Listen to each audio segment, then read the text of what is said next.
Good morning, it's thunder. Or how about morning thunder? I want to do a very beautiful video today on Shiva-Shakti, sex, sacred sex, and how that correlates with our lives and the whole universe, actually. And I want to talk about things that might be touchy to some people, but hang in there. I think that if you listen to me, you might understand. I want to talk about the concept of the feminine and the masculine in the universe and in the cosmos and within us, which is where the cosmos resides also. And how to dispel any kind of notion that somehow sex can't be sacred, because sex is the universe. It's the universe. And what I mean by that is that it's in everything. There isn't anywhere that you can go that the element of yin and yang, male and female, and the element of procreation and the element of union, union, which in Hindu terms, yoga means union, and union can occur within us and without us, within and without. And in order to have that union within, you have to get in touch with the two sides of yourself. And the light is just right now. It's almost surreal that I would be doing this video right now with the light the way it is, because on one side you have dark, right? And on the other side you have light. You have yin and you have yang. Now, I didn't plan this, but I just noticed it, so might as well use it.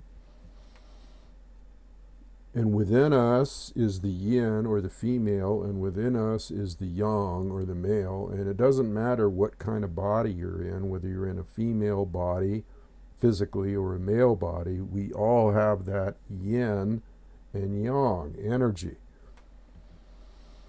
And why do we have that? Because that's in the universe, people. It's in the universe. It's in the cosmos. It's in the ether, And so when we do inner alchemy, or a mixing of the yin and yang within ourselves,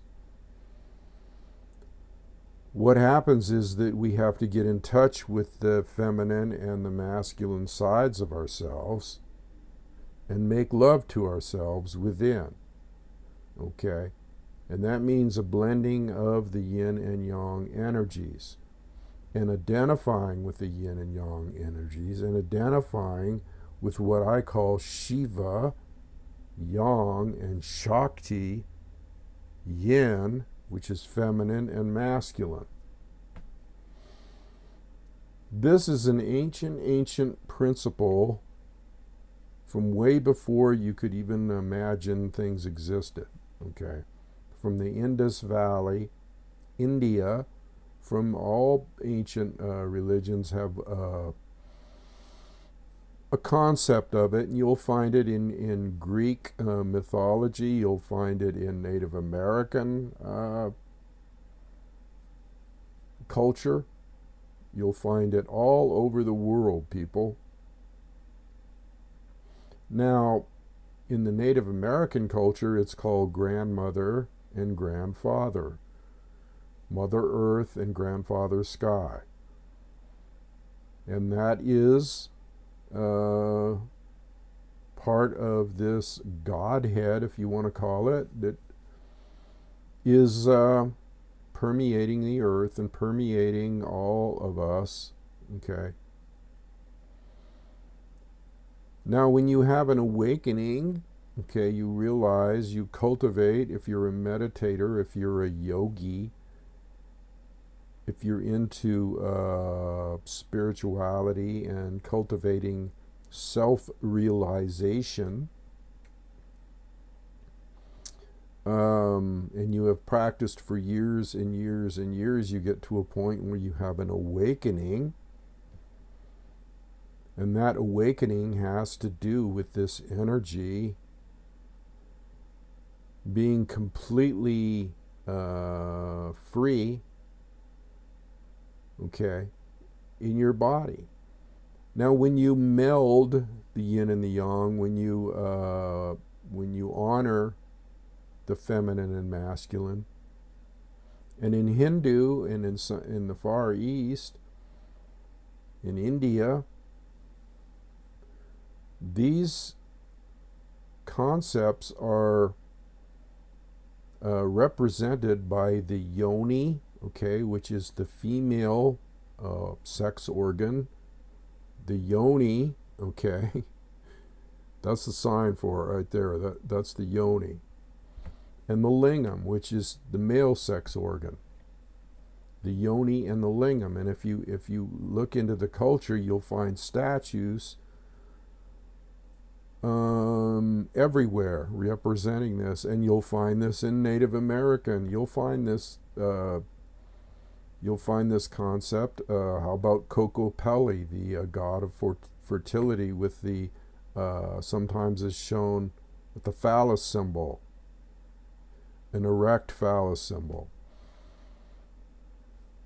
So some people that think that sex can't be sacred, or that sex isn't sacred, or if they wonder how sex should be, it should be without guilt, and it should be without fear, okay? Because it's the natural order, okay, of raising your consciousness if you get into it in the right way. It's really a shame that a lot of people get married, or a lot of people get into relationships, and they're attracted to the Shakti energy, men are, or the women are attracted to the Shiva energy, but they don't have a clue as to the sacred meaning of it all, okay? They just think that it's, I like that guy, he has a hard body, or I like that girl, or, you know, that girl's a hottie, or whatever. But they don't correlate, okay, the sacredness of it. They don't think about the energy behind the image, okay? So it's about cultivating a respect and a reverence, okay, for the natural order of things in the form of the female and male principles, and the coupling or the union of those principles.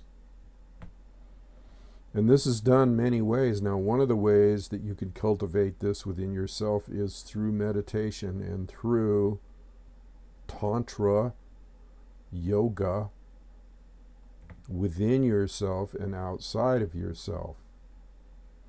And in order to do this, you have to have a divine, or an honest, or a pure attraction, okay, going for both sides of yourself, one side to the other, okay, yin and yang, okay.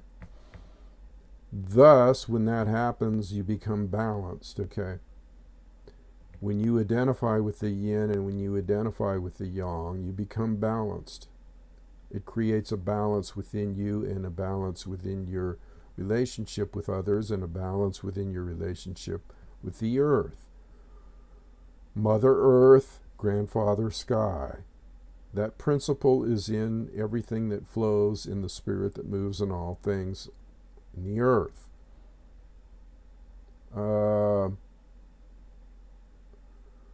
So So when you get into meditation and when you get into Tantra and when you get into this type of thing, when you actually ask for assistance from a master in this type of thing, and the master that may manifest on earth as a guru is actually yourself. It's not yourself, but it is yourself, because a master becomes one with you and teaches you the ways. Okay, a guru will teach you the ways of Shiva-Shakti.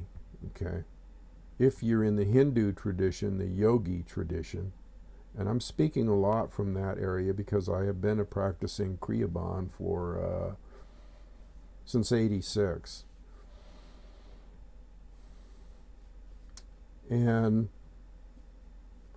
the tradition, that tradition has to do with Shiva and Shakti, which is the feminine and masculine, like I said before, principles.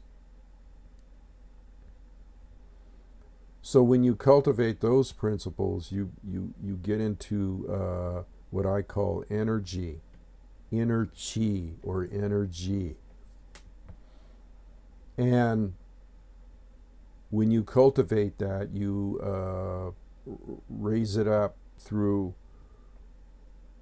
a marrying or a union of your yin and yang energies, okay? And tapping into the source of those energies, okay? This is all rather deep stuff that can't be explained in one video, but I can scratch the surface, okay?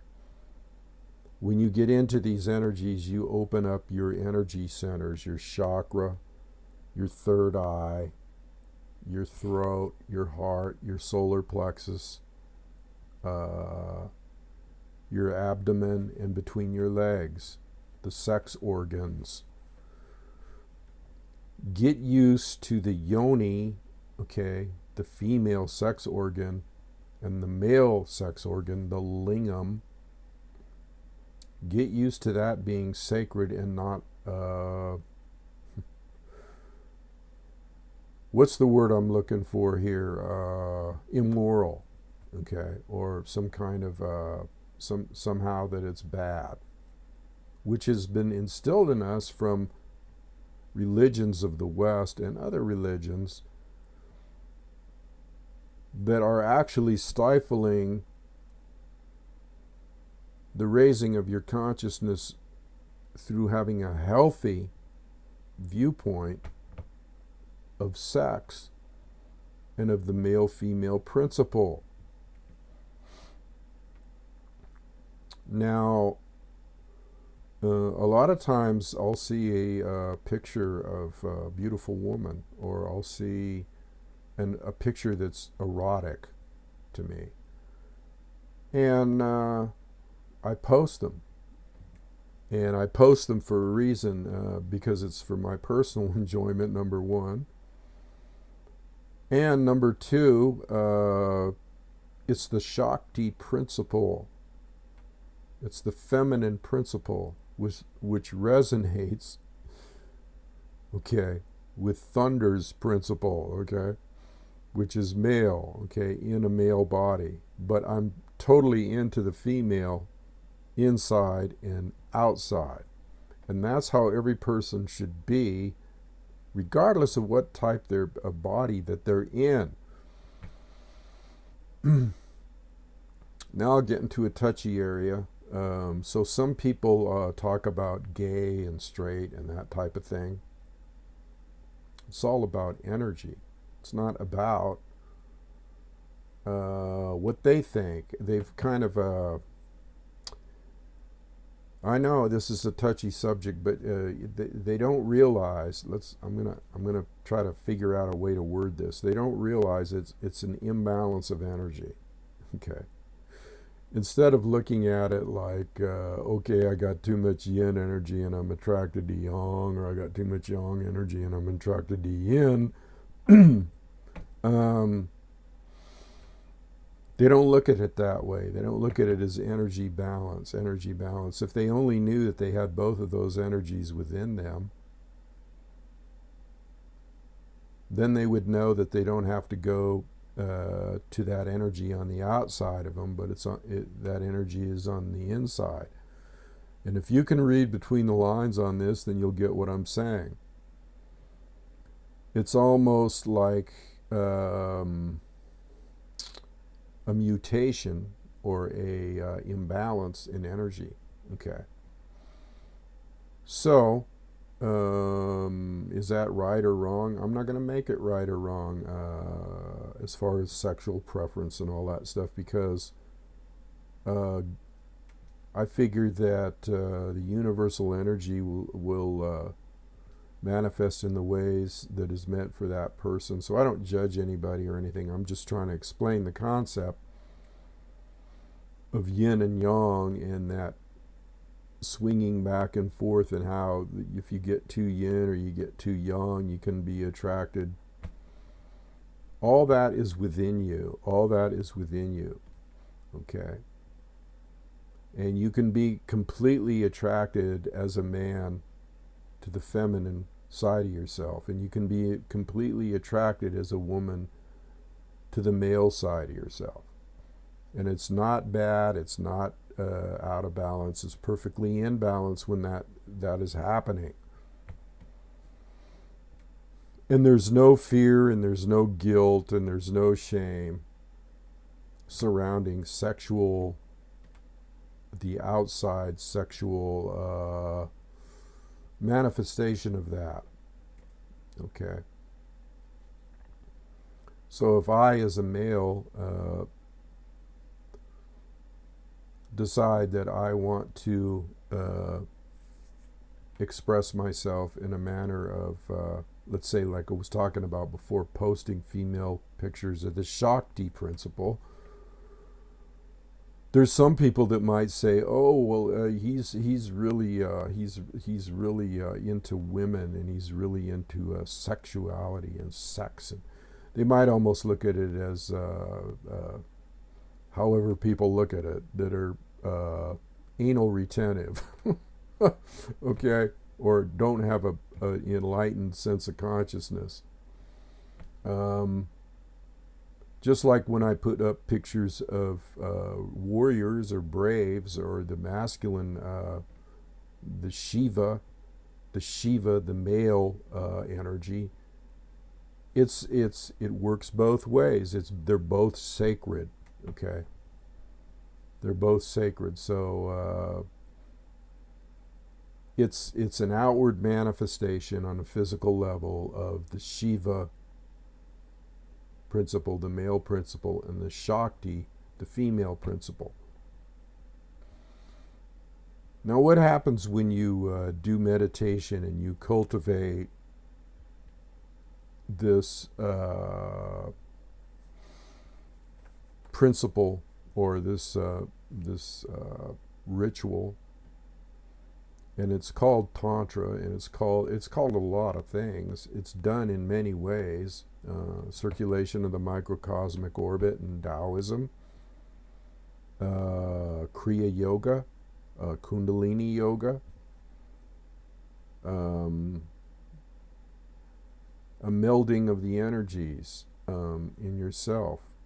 And what happens when you call that energy? What happens when you call that energy? The serpent energy comes to you. Okay. Oh my God, serpent. Is that a bad connotation? No, that's a beautiful connotation. It's an awakening. The serpent, the snake, is a representation, and you see it on the caduceus, even the doctor's symbol with the sword and the snakes going up the sword. It's ancient stuff, people. Now, you allow this energy to come into yourself through the practice of getting in touch with your yin yang, or your Shiva-Shakti energies. And these energies, as they combine, they create the swirl of energy that's represented as a serpent or represented as a snake, when actually it's a coiling.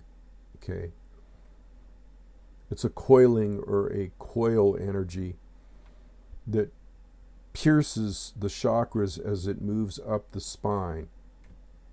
Okay, and it goes through all these energy centers, which are called chakras, like flowers. If you were to see them, if you were to see, like you can see an aura around people, if you were to see the energy centers, they would be spinning and they would be different colors. The Hopi people knew about this too, and they called the crown chakra opening the door to the top of your head and talking to Creator. And what does this do? It makes you one with Creator, which is the ultimate Shiva-Shakti. Okay? And that's why it's represented in the Godheads of all kinds of different religions. And as this serpent energy rises, this coiling energy, it pierces these chakras and opens them up and creates a healthy balance within your body. And it comes over the top of your head, it comes up your spine, comes over the top of your head, goes down through the front and down through the front channel, or it will just go up and down the spinal channel in the back, the Du channel in Chinese, the Ren and the Du channels. And this energy circulates, and it circulates through your body, and it changes your physical being, and it changes your spiritual being. It changes your spiritual being first, and then it manifests out into your physical being. Your body can actually ripple. You can actually have molecular structure moving around, okay? And when you couple this energy, you can, sometimes your whole being feels like it's, you can have several feelings: tingling, being on fire in a nice way, being in touch with the supreme inner chi, the supreme energy. It's a beautiful feeling. It's an orgasmic feeling. Okay, so we want to talk. If we want to talk about Tantra, which is with a partner. If we want to talk about Tantra, then we can talk about circulating this energy between the male and female outside of ourselves, okay, which brings balance. And this is done by, having union, intercourse with the opposite sex, but with a reverential state of mind and a sacred state of mind, with a Shiva-Shakti state of mind, okay, using the tongue, using the genital organs, using all of your physical and spiritual being, in becoming one or a oneness with, okay, somebody else of the opposite sex, or the yin for your yang, okay, or the yang for her yin, okay. Now, the real kicker with this is that this can be done on all kinds of levels, okay. It can be done on the levels of the beautiful level of energy exchange, which it just transcends the whole physical. Because when you're making love in a tantric position with your partner, you ultimately transcend the physical. The physical becomes almost meaningless, and the orgasm that you have with that becomes a aura orgasm, an etheric orgasm, a energy orgasm, a coupling with the divine energy of the universe, a coupling or a yoga with the divine the ocean of the divine. Okay. So the real kicker again is the fact that you can hook up with people. Thunder has done this. I can hook up with people, females, the Yin principle, without even being physically near them. I can talk to somebody on the phone and do it from a distance, because there is no such thing as time and there is no such thing as distance. And you realize that when you become a master, okay? And so this is the concept of this whole thing that I'm talking about here is enlightenment for all beings on earth through a principle that some consider immoral and a principle that some people have a completely perverted view of. Okay? Now, religions, Christians are a good example. Misguided they might be. Okay? And I'm not condemning religions in the sense of the people that are honestly searching for a spiritual answer. But the answer lies within them. And so they constantly project through their dogmatic teachings that they've been taught a perversion of what all of the stuff that I've just been talking about. They project a perversion of it being somehow the whole sex act itself is somehow perverted, in the sense that if it isn't in the realms of their dogma or their rules or their dogmatic teaching, then all of a sudden it becomes bad. No, it can never become bad. Get that through your head, people. It's a divine manifestation in the universe, in the cosmos. It's a divine principle that works through the whole cosmos. So let's not try to box it in to a religious dogmatic concept when it's a totally free flowing concept. And let's not put rules and regulations, and let's not say that a certain person has to be with a certain person, or let's not say age even makes a difference, or any of that stuff, because it doesn't. And that's what's wrong with the world today, is because the concept of man is about conquering, okay, and not union. It's about division and not union. Okay? That's what's permeated mankind's consciousness. And when you meld the two, the Yin and the Yang, the Shiva and the Shakti, you start coming from a heart space. Okay? You start coming from pure love. Because one of the chakras that is opened up when the Kundalini energy moves on up is the heart chakra. All chakras are opened up. All energy is flowing. And your heart chakra opens up,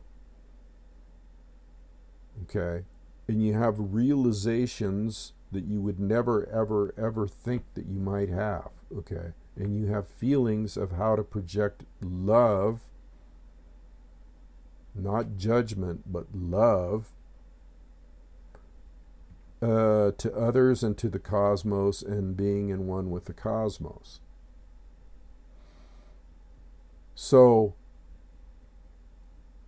just wanted to give you a little picture, okay, of what yogis are into and what shamans are into and what people who are enlightened through certain processes that they have been practicing for years and years and years. Or sometimes this can happen on a spontaneous level, okay? It can happen spontaneously, or it can happen by coming into connection with somebody that has practiced years and years and years.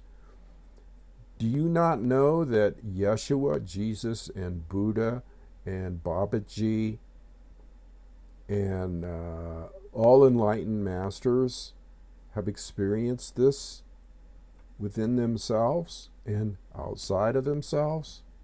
And do you think for a minute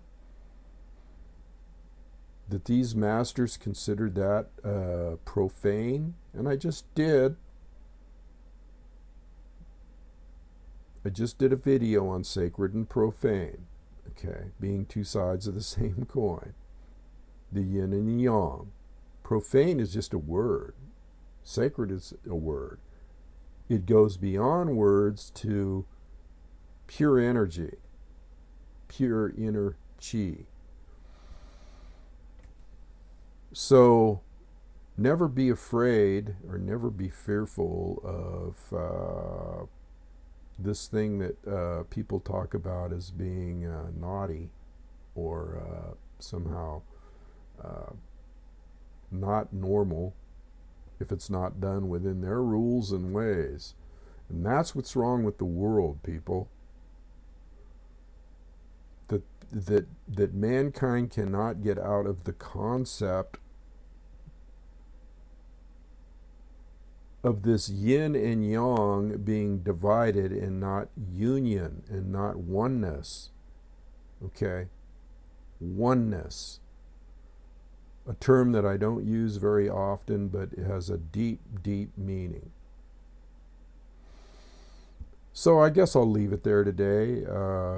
It's early in the morning here in the desert, and it hasn't got blistering hot yet. It has a beauty of its own, though, and it's also conducive for awakenings. All right, this is Thunder. I'm going to leave it there today. Thunder in the Desert is now going to leave the frequency. Adios.